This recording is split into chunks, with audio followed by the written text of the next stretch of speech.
이렇게 봅니다. 네. 자, 지금 세 개의 기관이 이제 경쟁적으로 수사를 하고 있고 윤석열의 신병을 누가 확보하느냐 이렇게 막 되고 있는데 김은지 기자는 어느 쪽이 확보할 걸로 전망하세요? 그러니까 뭐 결국 경쟁이 붙겠죠. 그래서 검찰이 더 속도를 낼 수는 있다고 보는데요. 네. 저는 검찰이 수사 의지를 가지고 있는 게 지금 더 문제라고 생각합니다. 그러니까 이런 상황에서 이제 검찰이 결국은 다 죽은 정치적 좀비라는 표현이 외신에까지 나왔던데요. 정치적 좀비 윤석열 대한민국 대통령. 검찰 정치적 좀비예요. 아니 윤석열 대통령을 향해서 외신에서 그런 표현이 나왔더라고요. 그런 정치적 좀비가 이미 되어버린 윤 대통령을 소위 말해서 재물 삼아서 검찰 조직의 부활을 꿈꾸고 있는 그렇죠. 게 아닌가라는 맞습니다. 좀 우려가 들고요. 네. 검찰이 아무리 수사를 잘한다고 하더라도 이번에 최종 어떤 수사의 꼭지를 따는 것은 검찰이 아니어야 된다라고 하는 것은 많은 분들이 좀 그렇습니다. 동의하고 계실 거라고 생각합니다. 네.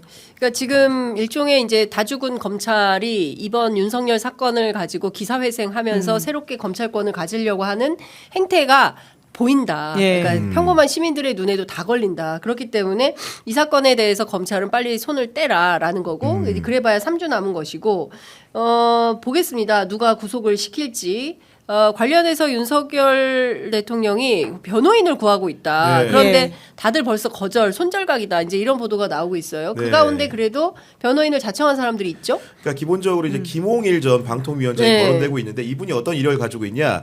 대검찰청 중앙수사부장을 MB 때 했어요. 네. 그때 당시 제가 기억이 맞다고 한다면 윤석열 대통령이 중수부 중수이과장을 했습니다. 우리 쉬운 표현으로 부장 검사를 하고 있었던 거예요. 그런 네. 인연이었고 그 차후에도 대통령이 된 다음에도 어떻게 기용했습니까?